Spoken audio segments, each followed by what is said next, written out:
Good morning, Cullman, and thank you for joining us on Cullman Today. I'm your host, Dustin Isom, and today is Tuesday, December 10th.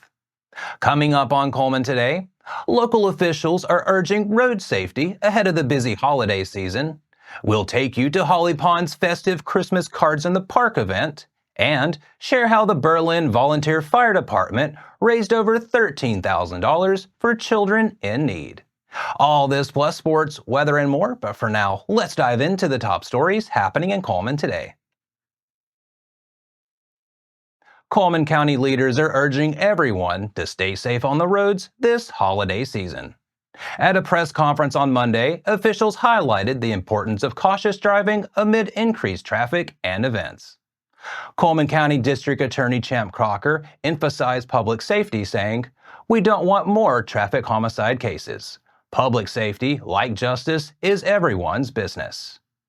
Cullman County Sheriff Matt Gentry pointed to the upcoming Jimmy Arrington Memorial Rodeo on December 13th and 14th, noting, "There are going to be more people in Cullman County than normal. Please pay attention." Cullman Police Chief Joey Duncan warned of the consequences of impaired driving. "One fatality is too many," he said. He went on, "Last, do not drink and drive. If you do, you will be put in jail." Senior Alabama State Trooper Brandon Bailey reminded drivers that it only takes a split second or one bad decision to bring bad consequences. He cited not wearing seatbelts, speeding, and distracted driving as primary factors in fatalities. Officials also advised pedestrians to use crosswalks, wear visible clothing at night, and for motorists to move over when emergency vehicles are present. Moving on, Holly Pond is ringing in the holiday season with its annual Christmas Cards in the Park at Governor's Park. On Saturday, December 7th, Mayor Carla Hart kicked off the festivities by lighting the town's Christmas tree. The celebration features giant Christmas cards created by local businesses and residents, luminaries honoring loved ones along the walkways, free hot chocolate, coffee, cookies, a visit from Santa for the children, and music from the high school Bronco Band. For more on this heartwarming event, we turn to our own Jen Baker. Holly Pond is celebrating Christmas here at Governor's Park. There will be music by the Bronco Band, luminaries, Christmas tree lighting, Santa, and much more.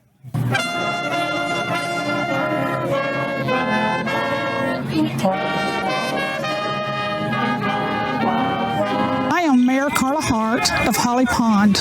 Just wanted to let everyone know that we are out here in our town's Governor's Park behind our town hall. We are doing our annual luminaries and tree lighting for the community. It's a beautiful little community out here. We're all family, we feel like, and we like to just do things to bring people together. We have luminaries around our track and trails. We have cards in the park that many businesses and individuals have brought out and lined the trails. We just love to bring people together this time of the season.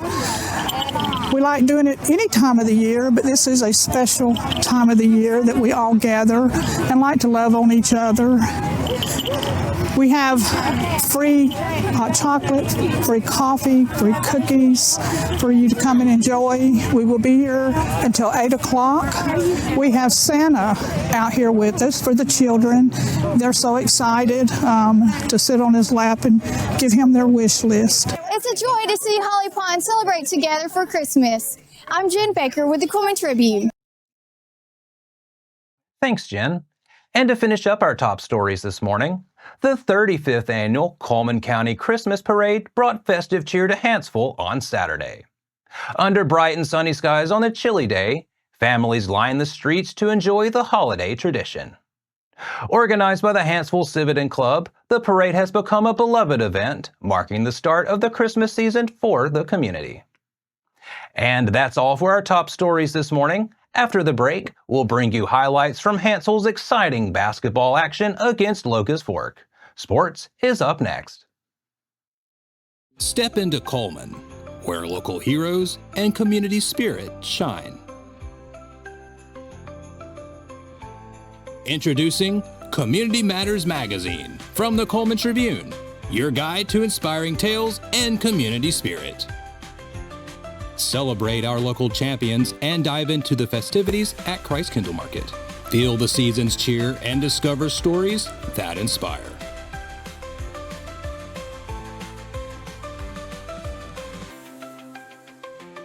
Community Matters Magazine. Connect with your community. Find your free issue at these locations or download a copy online.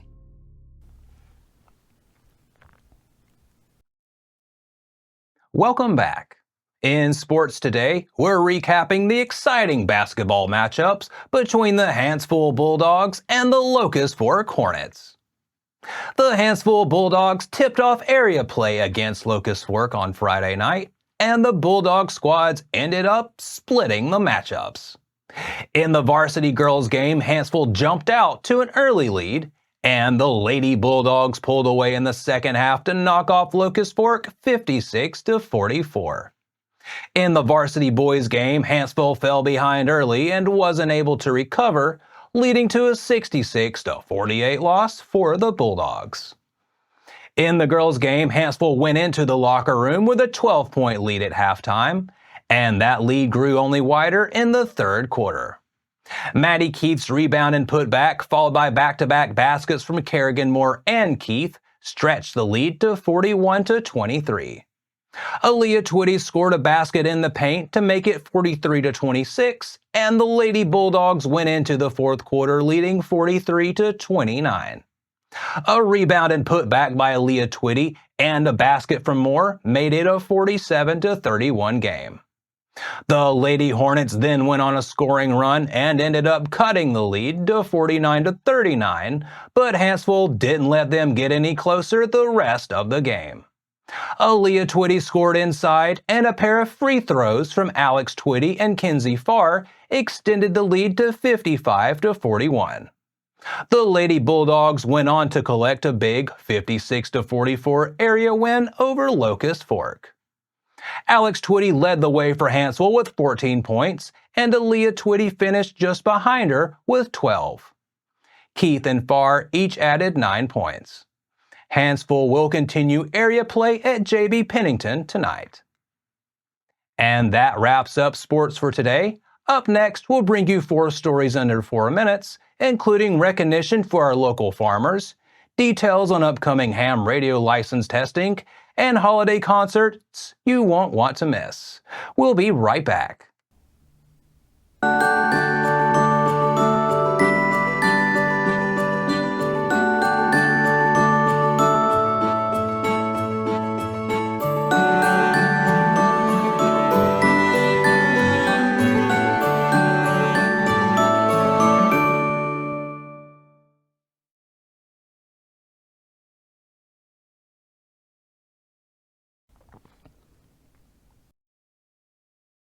Hello and welcome back.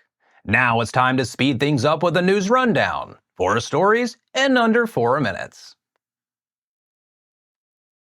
The Cullman County Farmers Federation was honored with an Award of Excellence during the Alabama Farmers Federation's 103rd annual meeting on December 9th in Montgomery. This recognition highlights counties for outstanding programs, community work, and agricultural advocacy throughout 2024. In other news, the Cullman Amateur Radio Club is hosting its monthly ham radio license testing on Thursday, December 12th from 7 until 9 p.m. The session will take place at the old Commission on Aging building, located just before the entrance to Sportsman Lake Park. The event is open to anyone interested in obtaining or upgrading their ham radio license. The 3 license classes available are Technician, General, and Extra. Participants are encouraged to bring a photo ID and a photocopy of their current license or a current CSCE if upgrading. An examination fee of $15 is required, payable by exact cash or check made out to the Cullman Amateur Radio Club. Club representatives will be on hand to answer questions and provide guidance for those new to ham radio. According to their website, the Cullman Amateur Radio Club, call sign N4TUN, is an ARRL-affiliated special service club formed to promote amateur radio in the community. The club states that they actively support the Cullman Emergency Management Agency and Skywarn, as well as several community service agencies. The club meets on the third Tuesday of each month at 7 p.m. at the Cullman County Commission on Aging building. Guests are always welcome. For more information, contact the Cullman Amateur Radio Club on its Facebook page. Next up, the holiday spirit is alive with several local performing arts groups hosting Christmas concerts throughout the community.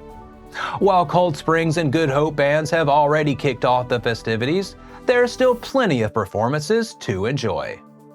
Upcoming concerts include performances by bands from Cullman, Fairview, Holly Pond, Vinemont, Wallace State, and West Point schools. Make sure to check out these events and celebrate the season with festive music.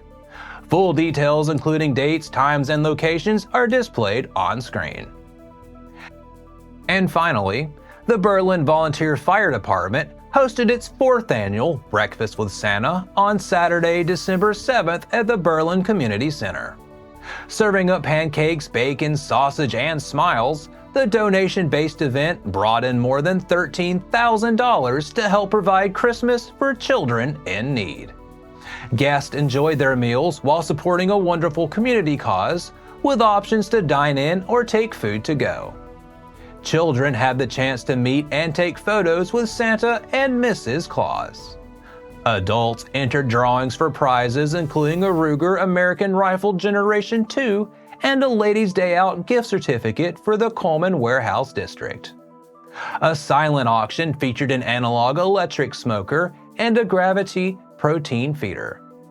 Berlin Volunteer Fire Department Treasurer Lee Holder expressed gratitude, saying, "All the money raised here goes to children in need for Christmas. The fire department is all volunteer. Everything we do here is on a volunteer basis, but today we feel like we really got paid. We got paid by your generosity." Holder thanked the community and local business sponsors, adding, "Thank you for your support. You blessed our hearts, and we are so very thankful for this event." And that's your 4 stories in under 4 minutes. Now for a quick break before we look at the weather ahead and pay our respects with obituaries. I'll be right back after this quick message.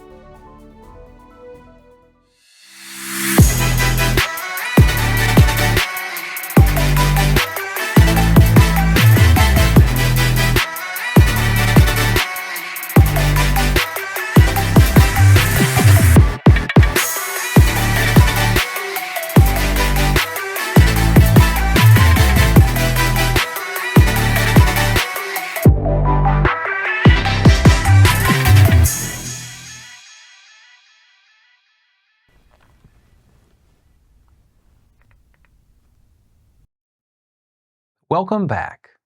Let's take a moment to pause and remember those who have lost their lives this week as we turn to obituaries. Sharon Ray Burrows, 84 of Cullman, passed away on Saturday, December 7th. Funeral service for Mrs. Burrows will be at 3 p.m. on Thursday, December 12th at St. John's Evangelical Church. Visitation will be from 1 until 3 p.m. on Thursday at the St. John's Evangelical Church atrium. A private burial will be held at a later date. Joan Estelle Durbin Jones, 88 of Cullman, passed away on Sunday, December 8th. Graveside service for Ms. Durbin Jones will be at 10 a.m. on Wednesday, December 11th at Highland Memorial Gardens, with burial at Highland Memorial Gardens. Bobby Lane Giron, 88, passed away Friday, December 6th. A graveside service for family and friends will be held Saturday, December 14th at noon at New Hope No. 2 Baptist Church. Thomas Franklin Griggs, 83 of West Point, passed away on Saturday, December 7th. A celebration of life visitation will be held today from 5 until 8 p.m. at Moss Service Funeral Home, followed by a celebration of life funeral service on Wednesday, December 11th at 2 p.m. at West Point Baptist Church. Mr. Griggs will lie in state from 1 p.m. until the time of the service. He will be laid to rest in Ebenezer Cemetery in Vinemont. Zelma Dean Goodlett Butler, 94, passed away on Friday, December 6th in Birmingham. A private interment will be held at Simcoe United Methodist Church Cemetery. Mary Alice Todd, 76 of Cullman, passed away on Saturday, December 7th. Mrs. Todd will be laid to rest on Tuesday, December 10th at 3 p.m. at a private graveside ceremony at Myrtle Hill Cemetery in Hogansville, Georgia.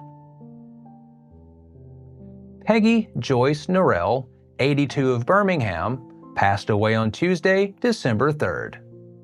The family will receive friends on Sunday, December 15th from 1:30 p.m. until a celebration of life at 3 p.m. at Moss Service Funeral Home. Mrs. Norrell will be buried in Mount Zion Cemetery. Jimmy Wayne Spradlin, 72, passed away on Tuesday, August 13th. Mr. Spradlin was cremated under the care of Cullman Funeral Home. That finishes up obituaries for today. Our thoughts and prayers go out to their friends and families. Now, let's take a look at today's weather forecast. Today, we have a good chance of showers and thunderstorms, especially after 10, and it's going to be warm with a high near 69. There's a 90% chance of rain, so you might want to keep that umbrella handy, as we could see between a quarter and a half inch of rain. Tonight, the rain chances continue with a 50% chance of showers under mostly cloudy skies. Temperatures will drop quite a bit to around 36, and any additional rain should be less than 1/10 of an inch. Tomorrow, the sun returns and we'll have clear, sunny skies, but it'll be cooler with a high near 45. Tomorrow night, expect mostly clear skies and a chilly night with lows dipping down to around 25. And that wraps up another edition of Cullman Today. We appreciate you sharing your morning with us, and remember to stay connected by following us on social media and visiting CullmanTribune.com for the latest from our community. We'll be back bright and early tomorrow morning at 6:30 a.m., but until then, I'm Dustin Isom with Cullman Today, wishing you a great Tuesday, Cullman.